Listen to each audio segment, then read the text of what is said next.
Ciao a tutti, in questa puntata di Forzinet commenterò quanto accaduto nel terzo live di X Factor. Ha visto come protagonista assoluto ancora una volta Pierci sulle note di I Don't Want to Miss a Thing degli Aerosmith. Ha fatto veramente qualcosa di clamoroso, un capolavoro. A me Pierci, onestamente, alle auditions non aveva comunicato granché a livello emozionale. Poi la bravura dal punto di vista tecnico, quella è innegabile, l'hanno detto i giudici dall'inizio, non devo dirlo io, quindi mi sembra abbastanza chiaro e palese.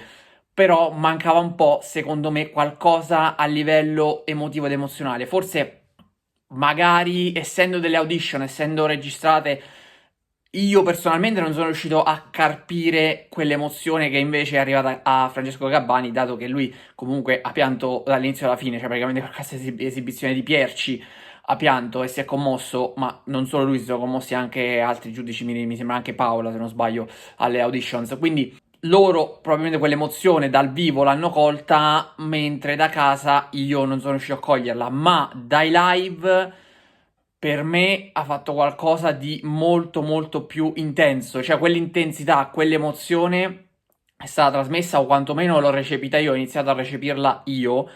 Non so cosa sia cambiato in Pierci o magari anche da parte mia nella mia percezione, però nel primo live l'ho sentita tutta. Il secondo chiaramente ho fatto un brano di Bruno Mars, quindi era un mood completamente diverso, ma qui è tornato sul suo mood, sul mood molto emozionale che doveva essere, che dovrebbe essere, che è riuscito a trasmettere anche con la canzone degli Aerosmith, quindi secondo me è stato veramente favoloso. È un cantante che anche interpretando il menù del giorno al ristorante riuscirebbe a farti emozionare. Almeno adesso sono arrivato a questa conclusione vedendo questo Pierci dei live, che ripeto, alle auditions io non avevo criticato, ma non era in cima alle mie preferenze. Sicuramente tra i favoriti, perché l'ho sempre messo tra i favoriti, ma su questo ci sono pochi dubbi. Anzi, secondo me è proprio il favorito assoluto. Ma a livello emozionale non avevo recepito qualcosa io. Adesso faccio un passo indietro sotto quel punto di vista e uno avanti invece nei confronti di Pierci perché è stato veramente travolgente. Ha ricevuto la standing ovation da parte del pubblico, secondo me più che meritata. Non è neanche la prima volta, tra l'altro, lui che riceve la standing ovation. Quindi per me Pierci resta il favorito numero uno. Ma se prima avevo dei dubbi personali per quanto riguarda la comunicazione emotiva da parte di Pierci e delle sue interpretazioni, adesso pian piano sta scomparendo quasi completamente, anzi forse direi che è anche scomparsa perché dopo il primo live comunque poteva essere un caso isolato o altro, però anche adesso ho percepito e recepito molto molto di più le sue emozioni e quell'intensità che mette nella canzone, quindi Pierci per me è stato veramente clamoroso e devastante. Sono molto curioso di vedere come si svilupperà ulteriormente quel suo percorso con Francesco Gabbani che lo sta indirizzando bene, anche con qualche rischio, con qualche cosa di diverso e soprattutto sono curioso di sentire l'inedito perché tanto comunque sappiamo tutti che Pierci 95%, anche forse 99% arriverà in finale. Proprio serve un cataclisma per far sì che non arrivi in finale, perché per me può anche vincere, è il favorito numero uno, anche se se la gioca con Delia, perché Delia comunque è allo stesso modo bravissima, però Delia continua a non essere nel mio genere, quindi se su Pierci ho cambiato idea o comunque ho fatto un upgrade per quanto mi riguarda a livello di gusto personale e soprattutto di comunicazione emotiva, perché si parla più di quello che di gusto, perché comunque a livello di gusto i brani che ha portato e le interpretazioni che ha fatto mi sono anche piaciute. Per Delia è uno stile che io non amo, a me non piace più di tanto quel genere di musica, poi che sia brava è indiscutibile, però ripeto, non è tra le mie preferenze e quindi la vedo un po' meno favorita rispetto a Pierce, ecco, tutto qua. Sia dal mio punto di vista personale, dal mio gusto personale, ma anche in generale credo che potrebbe avere qualcosa in più Pierce a livello di televoto che Delia, che comunque è stata impeccabile ancora una volta, perché ripeto, Pierce e Delia credo che siano gli unici due a cui non si possa dire nulla. Poi arriviamo anche per me a Rob, che è la cantante che più mi ha sorpreso, come ho già detto più volte nel video, non lo ripeto, mi è piaciuta sin dai bootcamp, anche alle auditions mi era piaciuta molto, ma i bootcamp è esplosa veramente in maniera importante, almeno ai miei occhi, e continua a fare molto bene, sicuramente molto meglio l'esibizione su Ti Sento dei Mattia Bazzar di quella di ieri, su WhatsApp dei Four Non Blondes, però secondo me è stata comunque una grande esibizione, si conferma su quel genere pop punk che a me piace molto, mi sta piacendo veramente molto. Il punk assoluto no, come dicevo l'altra volta, o meglio, il punk assoluto dipende, perché per esempio l'anno scorso c'erano i Pancake che per me erano troppo esagerati e a tratti mi piacevano, a tratti no.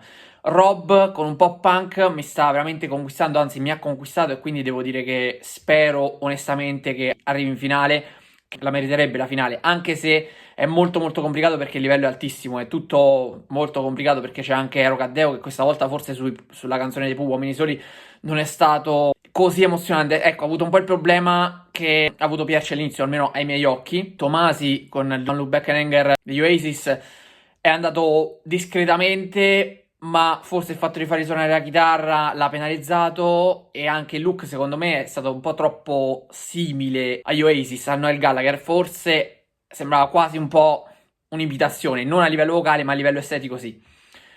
Dall'altra parte abbiamo anche Viscardi che non ha fatto benissimo, con Michael Jackson era molto complicato, soprattutto dopo un'esibizione spettacolare come quella su Prince. Anche Viscardi per me vale il discorso di Delia, il genere non è che mi faccia impazzire, nonostante io abbia riconosciuto sia la sua bravura in generale, ma soprattutto nell'esibizione della scorsa settimana su Prince, su Purple Rain. E poi anche Delia non piangere, allora praticamente arriviamo anche a parlare dell'eliminato, che è Mayu. Mayu è eliminata, è andata al ballottaggio contro Laiana e alla fine hanno deciso i giudici questa volta, dato che Achille Lauro doveva per forza di cose scegliere prima. Gabbani per me è il giudice più obiettivo e più intellettualmente onesto della giuria e ha fatto quello che andava fatto. Così come anche Jack La Furia, perché erano loro due comunque la bilancia, dato che erano dei concorrenti, uno di Paola Iessi e uno di Achille Lauro, loro dovevano votare chiaramente contro i loro avversari. La bilancia sono stati loro due. Per me il discorso di Jack La Furia è perfetto, così come quello di Gabbani, ovvero Mayu ha avuto un'involuzione nei live, o quantomeno non è cresciuta, mentre Laiana, da timida che era, sta pian piano guadagnando confidenza. Era quello che io avevo detto prima che iniziassero i live, nel video di presentazione di tutti i concorrenti. Laiana timida, ma con Achille Lauro, che secondo me è il giudice perfetto sotto questo aspetto, poteva aprirsi e poteva fare un bel percorso, perché vocalmente ha una grande voce e su questo c'è poco da dire. E Achille Lauro sta indirizzando abbastanza bene, soprattutto per sbloccarla. Bisognava vedere se avrebbe avuto il tempo, e il tempo lo sta avendo, perché comunque adesso è arrivata la quarta puntata, nonostante abbia rischiato molto. Mentre Mayu, purtroppo per lei, non so se sia colpa, sicuramente è un po' anche colpa sua, un po' colpa di Paola, che non è riuscita a farle esprimere al meglio le sue possibilità anche con le assegnazioni, ma bisogna dire anche un'altra cosa su Mayu, ovvero che il fatto nelle prime due esibizioni di terminare la performance con quello sguardo così arrabbiato, ma nei suoi confronti, perché non pensava di aver fatto bene, di non aver performato al massimo, e ci sta che un artista pensi quella cosa, però poi non devi darlo a vedere sul palco. Sul palco devi fare buon viso a cattivo gioco, perché poi al pubblico potrebbe risultare brutto, potrebbe non piacere, e io credo che abbia pagato anche quello, oltre al fatto che comunque ai live non sia riuscita ad esprimersi al meglio come aveva fatto invece nelle auditions, ai bootcamp e alle Les Call. Non ha fatto quello che era stata in grado di fare. Paradossalmente con Paola, che invece avrebbe dovuto fare uno step in più, non è riuscita a farlo, e forse addirittura ha fatto uno step in meno, perché per esempio anche su Cheyenne di Francesca Michelin non è stata così convincente. Per questo dico che secondo me Mayu il programma l'ha un po' subito, l'ha un po' penalizzata. Poi fuori io sono sicuro che farà il suo percorso in un modo o nell'altro, però a X Factor non è riuscita ad esprimersi, cosa che invece sta facendo Laiana, nonostante non sia assolutamente una candidata alla vittoria e non mi aspetto che arrivi così in fondo. Parliamoci chiaramente, la prossima settimana ci saranno 2 eliminazioni e Laiana, essendo andata al ballottaggio adesso, è una seria candidata ad essere eliminata. Visto che ce ne saranno 2, è molto molto difficile che Laiana, per proprio una questione anche di votazioni e di altri artisti in gara, è molto difficile che Laiana arrivi al quinto live. Così come potrebbe essere difficile per Michelle, che invece si è salvata, perché Michelle non è andata al ballottaggio come era successo la scorsa volta, anche se le manche sono state messe in maniera un po' squilibrata, perché nella prima secondo me c'erano nomi molto molto più importanti, nella seconda oltre a Delia, sì, abbiamo avuto delle esibizioni interessanti, però voglio dire, Telly non piangere per me meritava il ballottaggio. Per l'esibizione che ha fatto avrebbe meritato lui di andare al ballottaggio piuttosto che Laiana, perché Laiana ha fatto un'esibizione per me buona. Quindi Telly non piangere è votato perché piace caratterialmente, piace il personaggio, però per l'esibizione, se bisogna giudicare solo l'esibizione, Telly non piangere in quel caso, a mio avviso, avrebbe meritato di andare quantomeno al ballottaggio, poi avrebbero deciso i giudici, però insomma avrebbe meritato sicuramente lui. Quindi un po' squilibrate le due manche per come sono state costruite, penso che ci sia un sorteggio, mi auguro per loro. Fatto sta che Mayu qualcosa l'ha pagato e adesso dovrà, diciamo, rimboccarsi le maniche al di fuori del programma, ma credo che lo farà, lo potrà fare tranquillamente. Per oggi è tutto, vi do appuntamento alla prossima puntata di Forzinet. Ciao a tutti.